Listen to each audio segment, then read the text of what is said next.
Hi, and welcome to the X22 Report. My name is Dave, and this is episode 492, and today's date is October 14th, 2014, and the title of this episode is Fed Tapering but Preparing to Implement QE4 When the Economy Collapses. Now, depending on how you look at the Fed and all the things they've done, like Operation Twist, it could be QE5, QE6, but I'm going to call it QE4.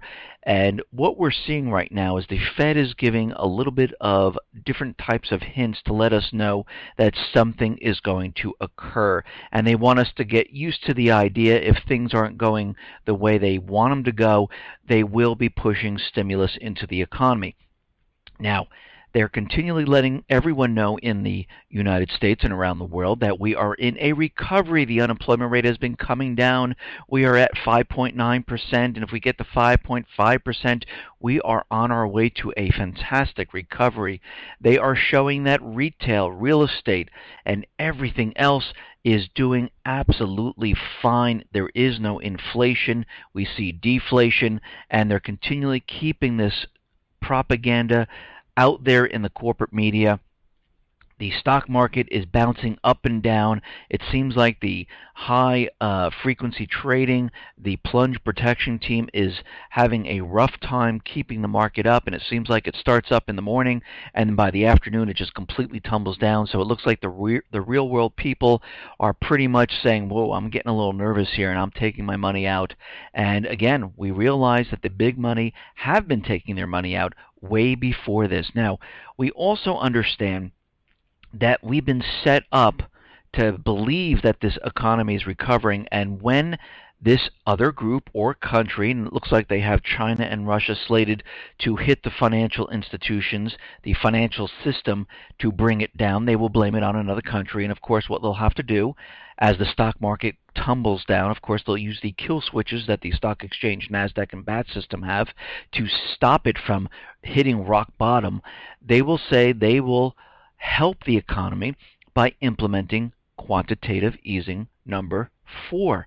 And of course the U.S. government and the Fed will make it a really big deal that they're going to help out. They're going to really pump up the markets once again, and they're going to try to bring everything right back up where it was before. But of course they're never going to get there.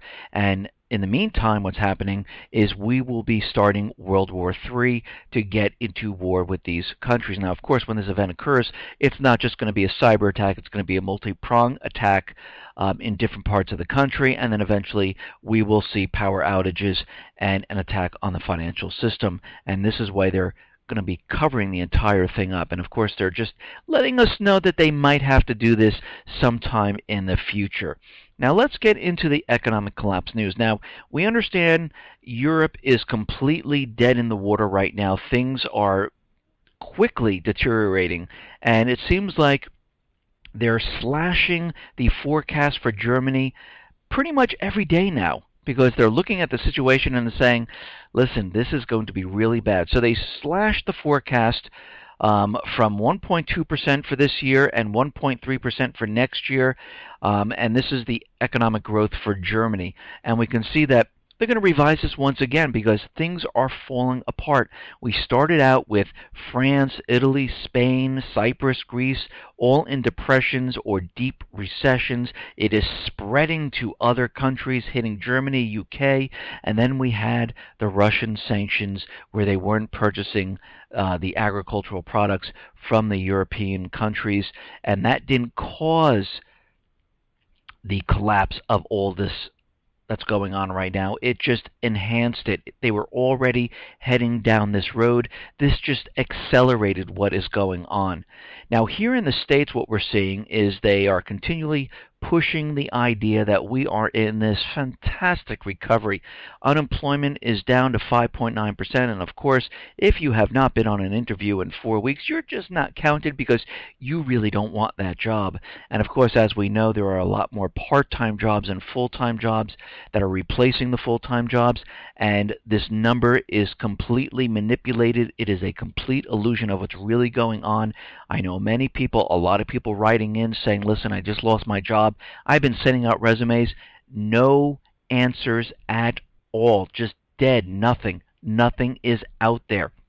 And we're seeing more and more companies laying off people, and this is going to continue. The trend will not stop. But what we're seeing in the small business area, we're seeing that the optimism fell in September as more owners said they expected a slowdown in profits, sales, and the tightening credit conditions. So they're already feeling it right now, and they realize, this is not headed in the right direction. And the National Federation of Independent Businesses said its small business optimism index fell 0.8% to 95.3. This index is now 5 points below where it was before the start of the 2007-2009 financial crisis and recession. So this really isn't looking good at all. We're heading down the same exact path, and like I've been saying, real estate right now, I've been looking all across the country, and I use like Zillow, Trulia, Realtor.com to look at different neighborhoods and what's going on, and they will give you, that the prices that they start off, how many times it's been relisted, how many times they drop the prices, and I've been looking at many different neighborhoods across the country, and I'm seeing prices continually dropping, houses on the market longer and longer. And this reminds me of 2007 going into 2008, and here we are right now.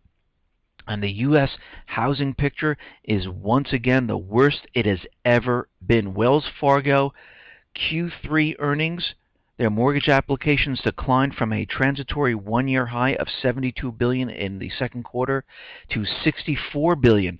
This number is going far lower. The reason?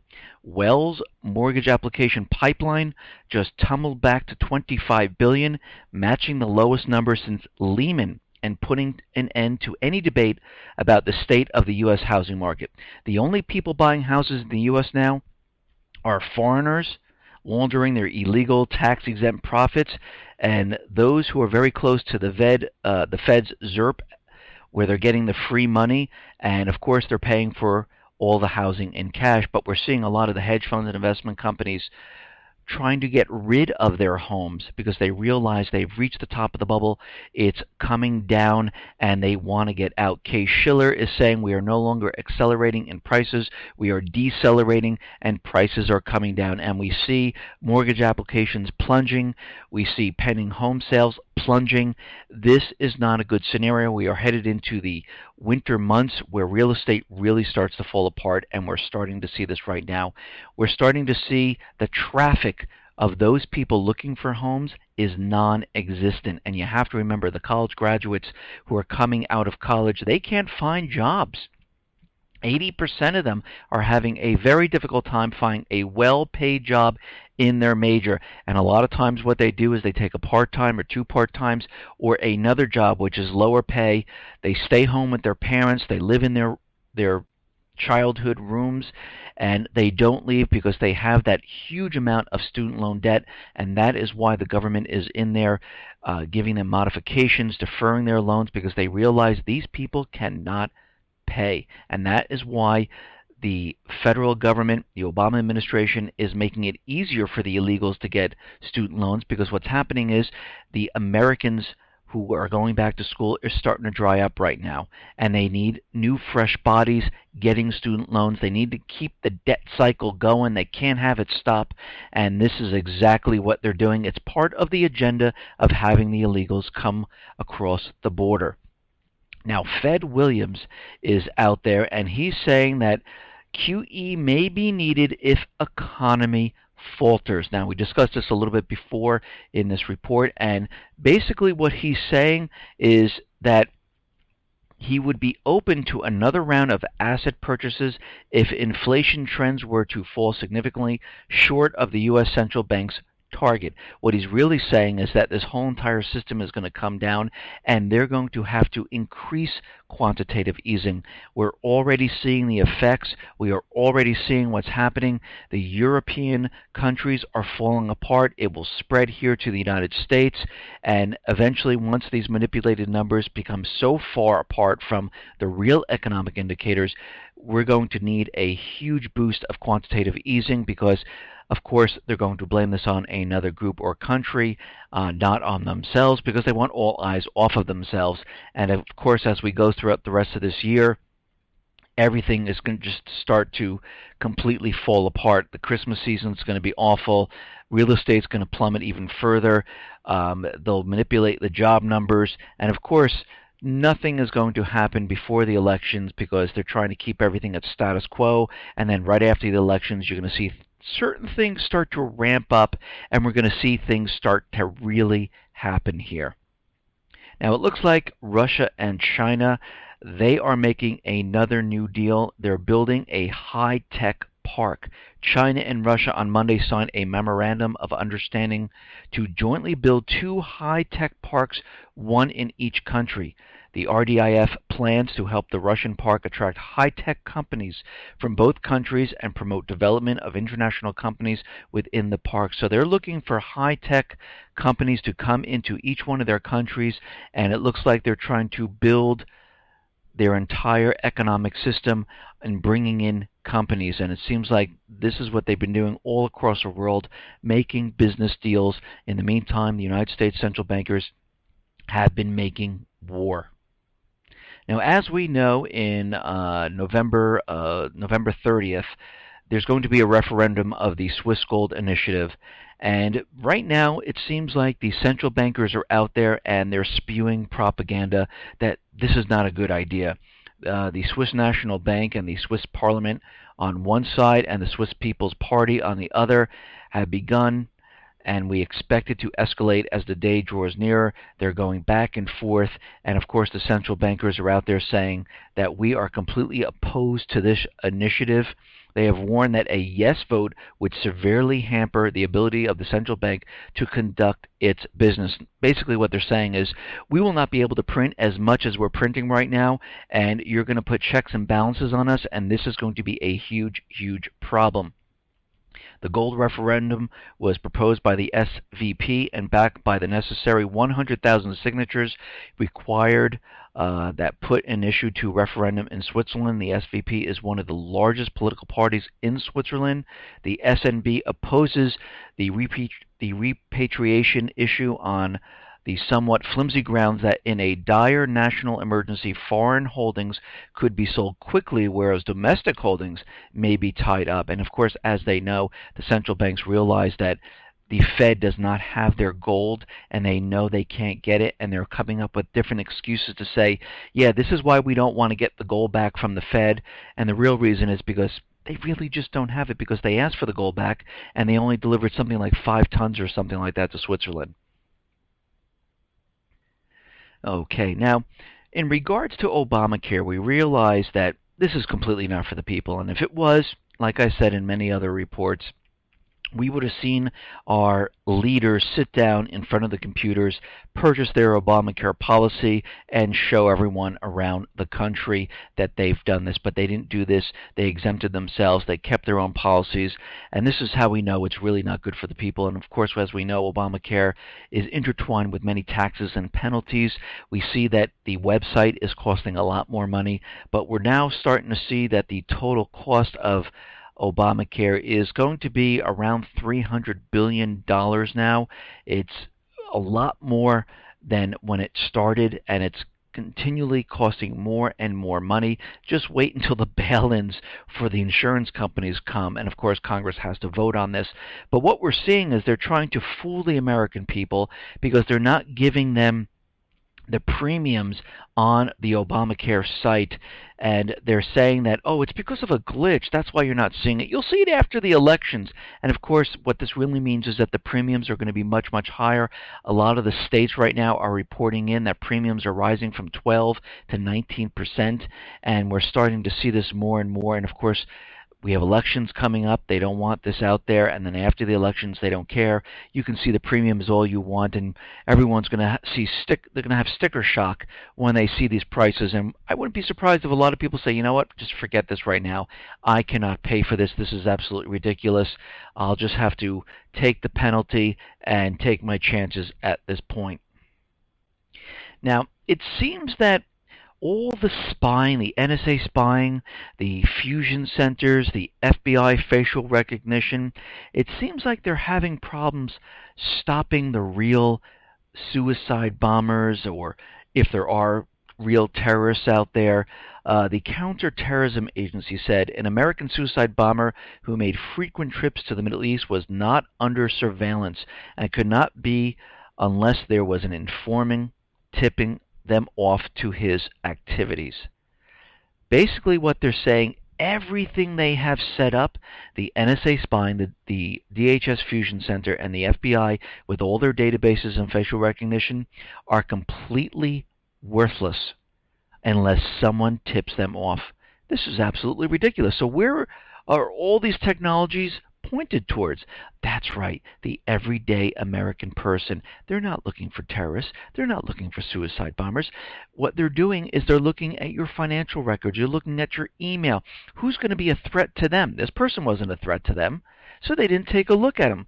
Monar Mohammed Abu Salah, a U.S. citizen, made frequent trips to the Middle East before taking his own life by driving 16 tons of explosives into a restaurant used as a checkpoint by Syrian soldiers on May 25, 2014. And they could care less about that. They're not looking at that. So all of this surveillance trying to stop terrorists is absolutely meaningless, and they just proved it. They just proved that's not what they're looking at. Basically, what they're looking at is the government officials. Who can they blackmail? They're looking at government officials in other countries. They're looking at judges where they can blackmail them to rule in their favor. They're looking at everyday Americans to see who's a threat to their authority. And all of this that's been set up has nothing to do with terrorism. Basically, it takes away all your rights, and it's in violation of the Constitution, and they know this, and this is completely worthless. It doesn't work. And how else do we know it doesn't work? Because they implemented more procedures in airports with the TSA, but they're leaving the borders wide open for anyone to come over those borders, and this is another way you know that this is absolutely just propaganda to take away everyone's rights. Now, the CDC is out there, and they're saying that, listen, everyone is okay. You don't have to worry. Ebola is not spreading. And what's very interesting about this is whenever you see the CDC, they're always in hazmat suits with respirators, and they're protecting themselves. But when you look at and what they're telling everyone else, they're saying, oh, all you need is goggles, a cloth face mask, and pretty much that's it. But now it seems like they're changing because they're starting to realize that, no, this is not working. We're seeing medical staff get infected, and it seems like people can get it if they're not in a hazmat suit with respirators. And it looks like the CDC says that they're going to create this new Ebola response team.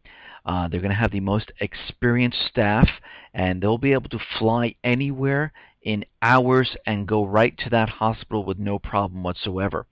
Now, again, I've said in my other reports that Ebola seems to have started in West Africa. It is in many of the countries that have a huge amount of natural resources discovered. This does not mean it is not real. Ebola is real. It is a virus. It is the way they're using it that we're talking about. So they're using it in West Africa to decimate the economies, because those economies in West Africa were on the verge of recovery. Now, of course, it's very hard to control a virus because people fly out and leave. They go wherever they want. They touch other people, and they get infected. As we can see, there was an NBC crew member, there was a Spanish nurse, and we see there was a person from Liberia that flew here to Dallas. Not directly, of course, but he came down with Ebola, and then the nurse that was helping him also has Ebola. So we can see it does spread. Now, of course, the way we know how this is actually working is after the elections, because right now they're not going to do anything. They're going to play it down.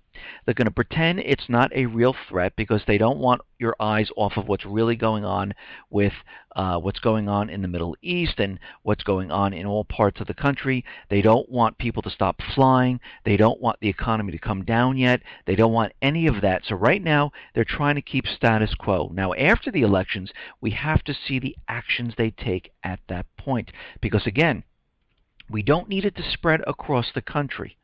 It can be contained, but the fear can be blamed on Ebola. Ebola then would be the excuse for a collapsing economy at this point. And they can say, well, it's slowing down the economy because of Ebola. They did this back in January when we had a very cold, snowy winter. Of course, it wasn't like this throughout the whole country, but they used it for their excuse of why the economy is not doing well. Here they can do the same exact thing going throughout the Christmas season because they already know it's not going to be a good holiday season. They realize retail is closing up shop. A lot of stores are just struggling to stay open through this holiday season. They know the unemployment numbers are completely manipulated. Companies are laying off, and they realize that this economy is starting to slow. It's falling apart. Everything they pumped up is declining. The real estate market is falling apart, and they're going to need something to blame on the slowness of the economy, and we're going to have to see their actions. Now, on the other side of this is that this is a real outbreak. They can't control it. They don't know what to do, and it's going to start spreading throughout the country. And of course, we will have to see their actions and what they do right after the elections. If you notice, they haven't been doing much at this point because they're waiting. They want to see what's going to happen, who's going to be back in office, and then once after the elections come, it's open season after this, and they're going to be going full force. Now, on Fox News, it seems like they were talking about having Ebola camps. Well, isn't that what the FEMA camps are? But they're saying anyone that has any type of symptoms should be sent to an Ebola camp, and these should be set up in each of the states. Now, of course, just because you have symptoms doesn't mean you have Ebola, and you really don't want to send a healthy person to a place where there might be an Ebola victim. These would have to be specialized quarantine sections and different sections, but you really don't want to do that. I think what they're doing right now, containing it right now in a certain location, helping the people, is good enough right now. There's really only 2 cases in the United States that are confirmed. And again, they're using a lot of fear, a lot of scare tactics. And again, we need to remain calm in this type of situation. And we will have full understanding right after the elections of how the government reacts to the entire thing. Now, the World Health Organization is out there, and they're saying an Ebola vaccine will not be available until the summer of 2015. They're saying, yes, we will be doing a larger scale study in January of 2015, but they will not have the real vaccine until the summer of 2015.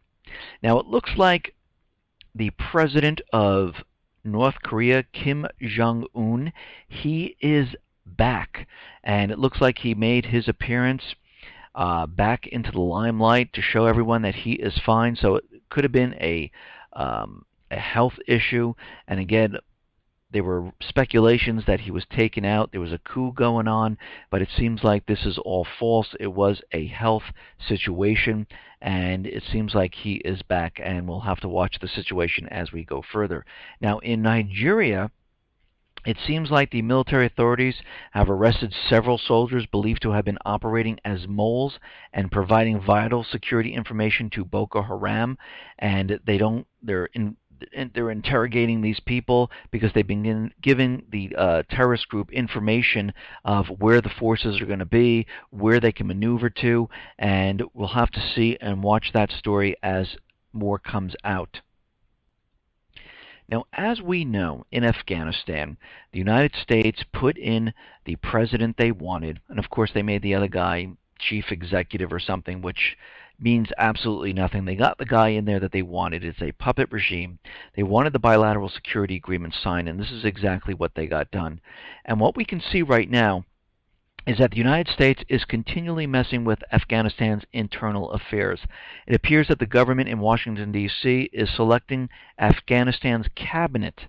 This is an Afghan puppet government which is controlled by the U.S. government for its own goals, which are to control and have long-term direct access over the Afghans' vast untapped deposits of rare earth elements such as lithium, copper, and oil. 2, to have 9 permanent U.S. military bases in Afghanistan, the heart of Central Asia, which are located at the United States post-Soviet new outer defense perimeter, and 3, the other geopolitical reasons, such as U.S. control of the highly profitable illicit drug trafficking business. And we understand that they grow the poppies, they create opium, they sell it over in Europe and Asia to fund their covert operations. And we can see right now they're doing all of this on purpose. They've been doing this to keep this area. It is a strategic location, and like I said in my other reports, they were never ever going to give this up. We have to remember China is on the other side helping mine the copper inside of Afghanistan, and we can see right now wherever China is, that's where the United States is going to be. Now, Russian Foreign Minister Sergei Lavrov says the European Union will lose about 40 billion euros this year as a result of Russian sanctions over the crisis in Ukraine. The Russian top diplomat called for a lift of sanctions against Russia, which target state-owned companies and individuals over the Ukraine crisis. They're saying that, listen, it's time for Brussels to cancel the bans, and if Europe can remove the sanctions from Russia, Russia then will lift its one-year food ban against the 28-member bloc, and they can go back on trading, and they will not be losing $40 billion worth of euros in the year. And of course, I don't think they're going to be doing this at this point in time because of what U.S. Secretary of State John Kerry has said, that Kiev and the international community would deem any independent referendums in self-proclaimed eastern regions in eastern Ukraine as illegitimate and would never recognize them. I emphasized to Foreign Minister Lavrov that the only legitimate elections in Ukraine are the Rada elections on October 26th and the December 7th elections of local leaders in Donbass. So we can see right now they are not going to recognize the southeastern section. And like I said, the central bankers have not gotten what they paid for. They wanted the entire country. They wanted the ports in the Black Sea. They have not gotten Crimea. They don't have the southeastern section. So guess what? They are not finished. Now, a resident of Kharkov warns that individuals aligned with the Kiev junta have seen preparing for a false flag. He's saying a lot of young people who are coming into the region who have never been there before, looking like they really don't belong, seem like they've been setting something up, and it looks like they're going to be joining in on the anti-Maidan type of rallies, and it looks like they are agent provocateurs. And like I said, what they need to do to get this all ginned up once again is to bring in agent provocateurs, blame it on Russia, blame it on the Southeast, and say, ha, see, they didn't they didn't abide by the ceasefire, the peace deal. Here they are again starting war, and the war again is once on. And we can see right now they are getting ready. They've been maneuvering all their military assets, rotating their troops out. They brought in more sophisticated weapons. They've had this time. Things are dying down, and it's looking really good, like everything is going fine, and this is when they will strike. Now, the United States has sent 5 Abrams tanks, 12 BMP Bradley, and other military equipment to Latvia, right on the border of Russia.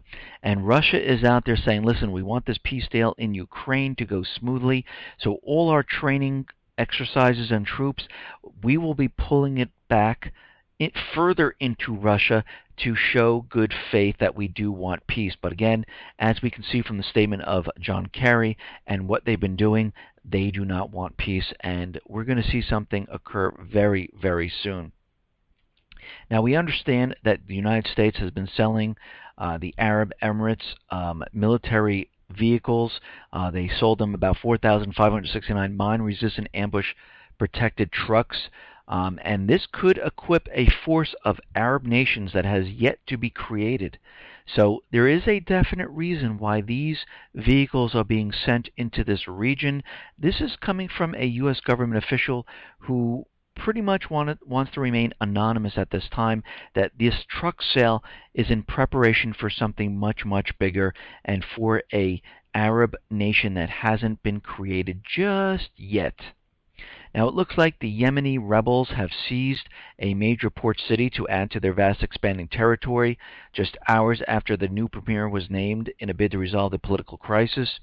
And it looks like the rebels are deployed across vital installations, including the airport and the port, and it seems like they're making a huge amount of gains, taking back their country, and most likely very soon the puppet government, the oil sales, will all be done by the rebels, and this is when the central bankers start to think like, okay, we need to go into this area, and this is why they've been sending the Islamic State, showing the propaganda that they're in Lebanon, they're in Libya, and soon to be in Yemen. Of course, as we know, Al-Qaeda and the Islamic State are starting to merge. They'll be known as the Islamic State.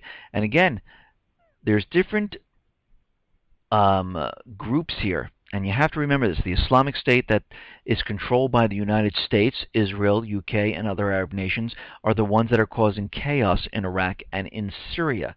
Then they call the people who are rising up in the countries like Libya, Lebanon, and Yemen, they used to call them Al-Qaeda because under the United States government, there is legislation that whoever is Al-Qaeda, they can use drone attacks on.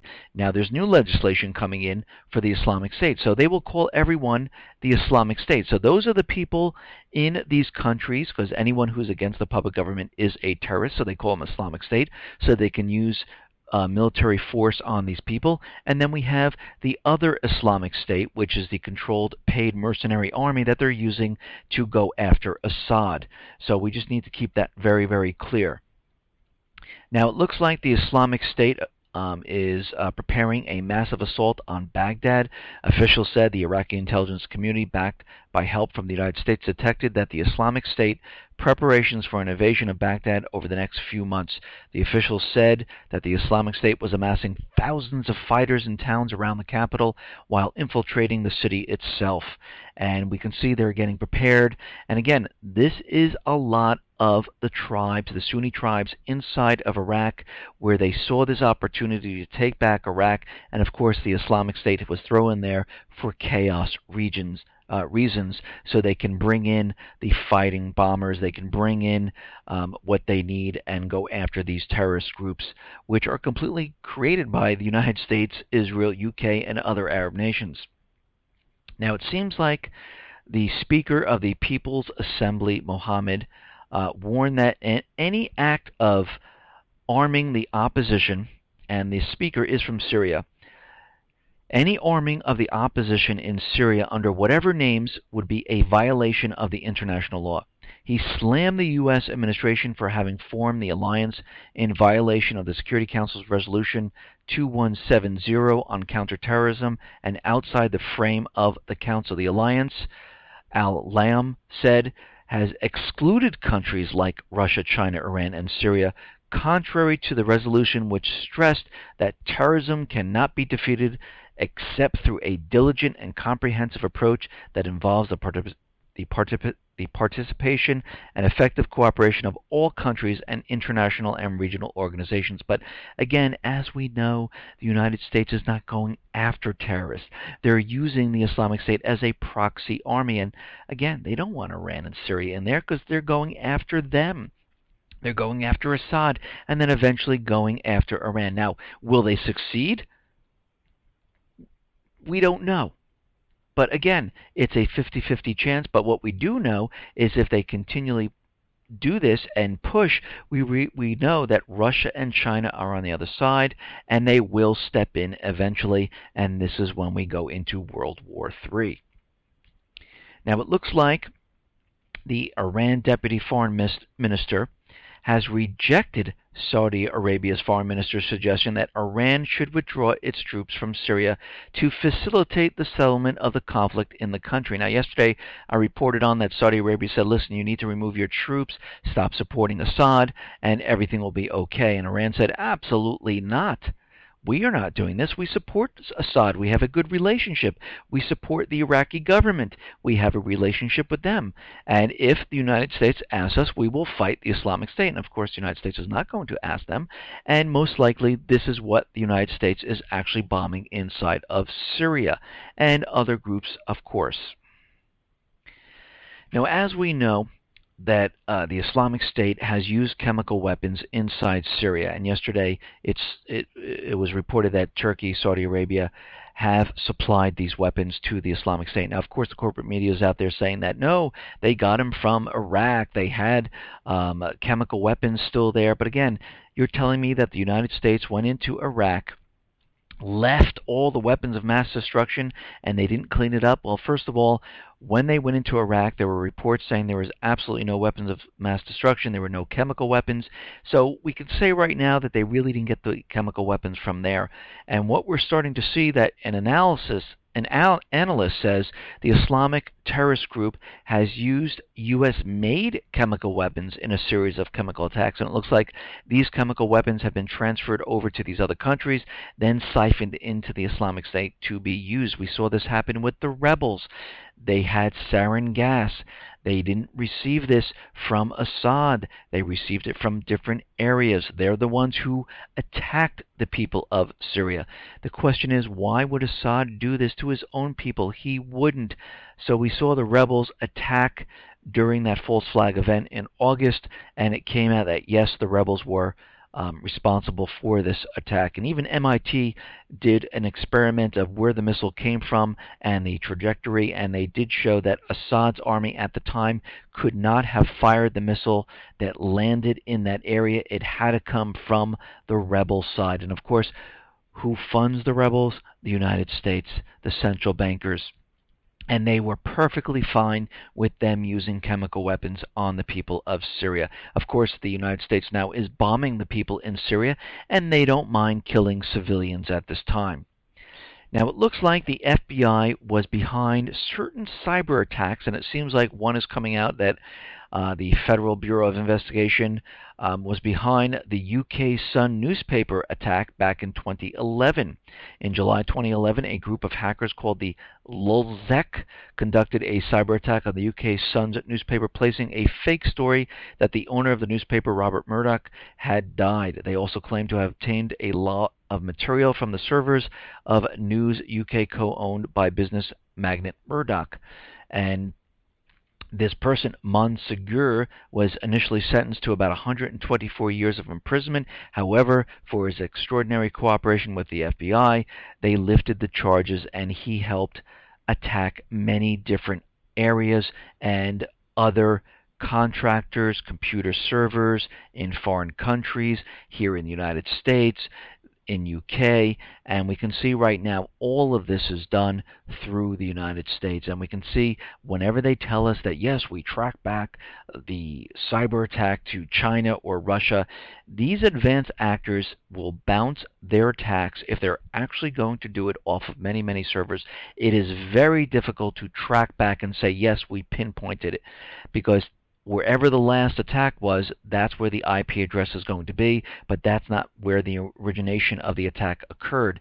And if this was so true that they can just find who did these cyber attacks, we would be getting no spam, we would be getting no cyber attacking that is hitting JP Morgan, Target, Neiman Marcus, and all this would completely go away.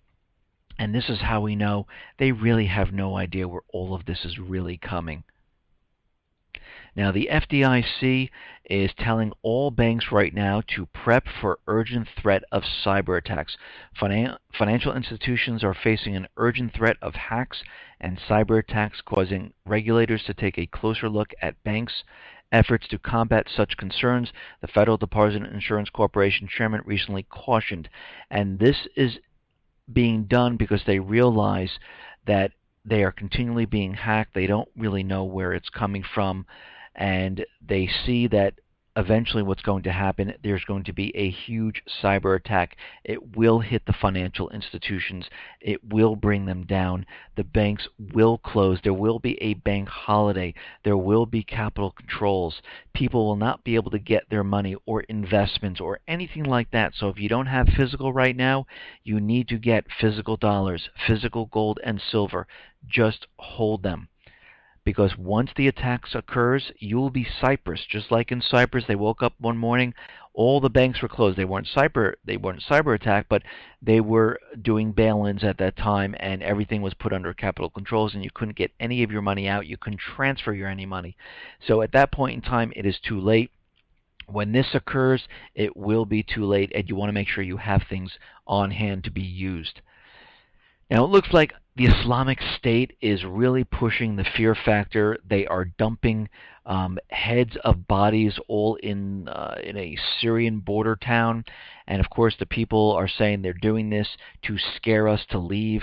And it looks like there's English men, Chechen, and other heads that are rolling around in town trying to scare the people. Now, of course, this could have come from the dead bodies, and they just cut the heads off. We saw videos of the rebels, the Free Syrian Army rebels, rip open a chest of a Free Syrian Army, of a Syrian armed officer, rip out his heart.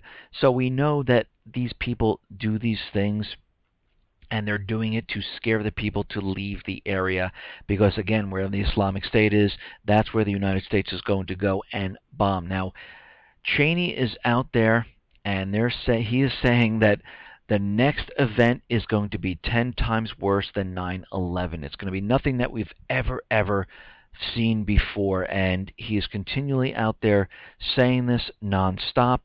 And again, they are preparing the American people because they realize eventually what they're going to have to do is they're going to have to use a multi-pronged event to really convince the people that we need to go to war. And we can see they've been prepping for this for quite a while. Listen, everyone, thanks a lot for listening. Be well, be safe, and especially be prepared. Thanks a lot.